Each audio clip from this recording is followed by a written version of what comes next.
함께 가는 천국, 천국을 아십니까? 라는 제목으로 나누고자 합니다. 몇 년 전 어느 기독교 신문의 설문조사에 의하면 믿지 않아도 천국에 간다는 사람이 71.5%나 되었습니다. 그러나 꿈을 깨야 합니다. 하나님의 나라는 그렇게 싸게 주어지는 것이 아닙니다. 마태복음 13장에서 예수께서는 두 가지 같은 의미의 천국 비유를 말씀하셨습니다. 44절로 46절, 천국은 마치 밭에 감추인 보화와 같으니 사람이 이를 발견한 후 숨겨두고 기뻐하여 돌아가서 자기의 소유를 다 팔아 그 밭을 샀느니라. 또 천국은 마치 좋은 진주를 구하는 장사와 같으니 극히 값진 진주 하나를 만나매 가서 자기의 소유를 다 팔아 그 진주를 샀느니라. 똑같이 모든 것을 다 팔아 샀다는 것입니다. 하나님의 나라는 모든 것을 다 주고 바꿀 만큼 값어치가 있다고 증언하신 말씀입니다. 예수님은 하늘 보좌를 버리시고 이 땅에 오셔서 십자가에 죽으시고 부활하신 후에도 40일 동안 떠나지 않으시고 더 세상에 머무신 이유가 무엇일까요? 사람들에게 부활을 확신시키려고 그랬을까요? 아닙니다. 사도행전 1장 3절 말씀을 보면 하나님 나라의 일을 말씀하시니라. 곧 우리가 가야 할 천국을 말씀하시려고 머무셨던 것입니다. 우리 주님께서 그렇게 주고 싶어 하신 곳, 함께 하고픈 곳, 천국 또는 천당에 대하여 생각해 보셨습니까? 성경에 빈번히 나오는 하나님의 나라는 천당과 견주어 볼 때 그것은 거주적인 개념이 아니라 하나님의 통치를 지적하는 정치적인 개념을 뜻하는 천국을 말하는 것입니다. 우리가 다 죽어야 천당에 가지만 이미 이 세상에서 하나님의 나라를 소유하고 사는 사람이 있습니다. 마음에 예수님이 있는 사람은 이 세상에서 천국을 소유하고 하나님의 나라에 산다는 점입니다. 그러기에 예수님과 하나님의 나라는 별개가 아닙니다. 예수님은 하나님 나라 때문에 오셨기 때문입니다. 예수를 믿는 자에게 하나님의 나라를 주셨습니다. 지금도 천당에서 하나님의 우편에 계십니다. 칼빈은 그리스도인의 첫째 의무는 보이지 않는 하나님의 나라를 보이게 하는 것이다. 곧 보이게 하는 삶이다. 라고 하였습니다. 여기 하나님의 나라는 하나님의 주권을 말합니다.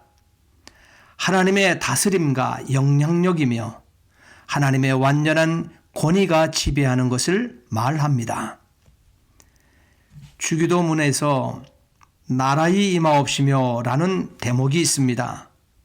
새 번역본을 보면 아버지의 나라가 오게 하시며 라고 합니다. 이 기도는 하나님의 주권이 이 땅을 지배하게 해달라는 기도인 것입니다. 이 기도를 드리는 사람은 하나님이 다스리는 것처럼 이 땅에서 살아야 합니다. 이는 누가복음 17장 20절과 21절에 하나님의 나라는 볼 수 있게 임하는 것이 아니요 또 여기 있다 저기 있다도 못하리니 하나님의 나라는 너희 안에 있느니라. 마태복음 5장에는 팔복이 기록되어 있습니다. 그 첫째가 심령이 가난한 자는 복이 있나니 천국이 그들의 것이며, 여덟째 복은 의를 위하여 박해를 받는 자는 복이 있나니 천국이 그들의 것임이라. 헬라어 원문에서 첫째와 여덟째의 이 두 가지 복은 현재형이라는 점입니다. 현재적으로 하나님의 나라를 소유하는 복을 누리고 있다는 말씀인 것이지요. 곧 거꾸로 본다면 현재 심령이 가난한 자로 살아내고 있느냐? 현재 의를 위하여 박해를 받고 있느냐? 그렇다면 천국 곧 천당은 그들의 것임이라 하셨던 것입니다. 이렇게 하나님 나라는 현재적으로 예수를 구주로 모셔드린 심령에게 주셨기에 환난 많은 이 땅에서도 천국을 소유하는 자로 경건하게 거룩하게 살아내야 함을 말씀하신 것입니다. 다음으로 하나님 나라의 거주적인 처소인 천당은 어떤 것일까요? 성경은 신자의 영혼이 신체와 분리될 때 곧 바로 그리스도에게로 간다고 가르칩니다. 고린도후서 5장 8절, 몸을 떠나 주와 함께 거하는 그것을 원하였으며 떠나서 그리스도와 함께 있을 욕망을 가진다고 빌립보서 1장 23절 말씀에 기록되어 있습니다. 뿐만 아니라 바울은 분명한 어조로 선언하기를, 만일 땅에 있는 우리의 장막집이 무너지면 하나님께서 지으신 집 곧 손으로 지은 것이 아니요 하늘에 있는 영원한 집이 우리에게 있는 줄 아나니, 고린도후서 5장 1절에 기록하셨습니다. 여기 하늘에 있는 영원한 집은 내세적 처소인 의인이 죽은 후에 가서 살게 될 거주적인 처소, 천당을 가르치는 말인 것입니다. 누가복음 22장 43절, 오늘 뇌가 나와 함께 낙원에 있으리라. 십자가상에서 회개하는 강도에게 예수께서 하신 말씀입니다. 여기 낙원이라는 낱말도 죽음 후에 의인이 가서 거주하게 되는 내세적인 처소를 뜻하는 것입니다. 바울은 고린도후서 12장 2절과 4절에 내가 그리스도 안에 있는 한 사람을 아노니 14년 전에 그가 셋째 하늘에 이끌려 간 자라. 곧 그가 몸 안에 있었는지 몸 밖에 있었는지 나는 모르거니와 하나님은 아시느니라. 그가 낙원으로 이끌려가서 말할 수 없는 말을 들었으니 사람이 가히 이르지 못할 말이로다.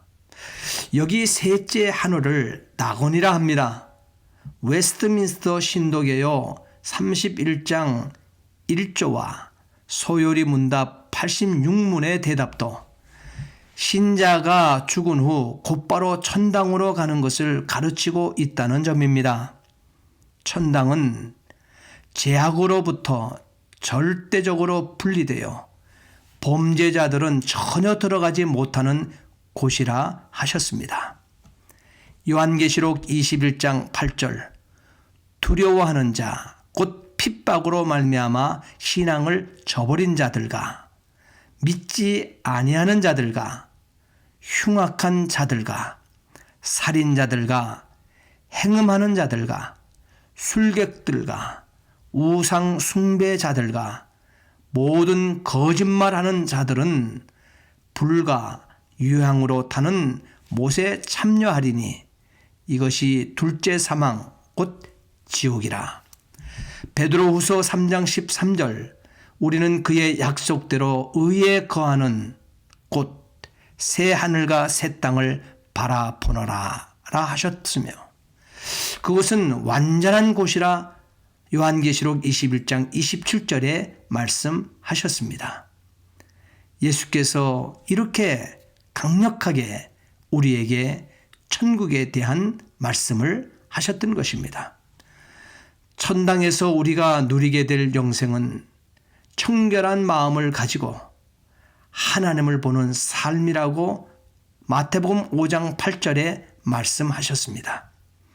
이렇게 우리의 영혼은 예수 그리스도의 형상으로 변화하여 고린도후서 3장 18절 우리가 다 수건을 벗은 얼굴로 거울을 보는 것 같이 주의 영광을 보매 저와 같은 형상으로 화하여 영광으로 영광에 이르니 곧 주의 영으로 말미암음이니라.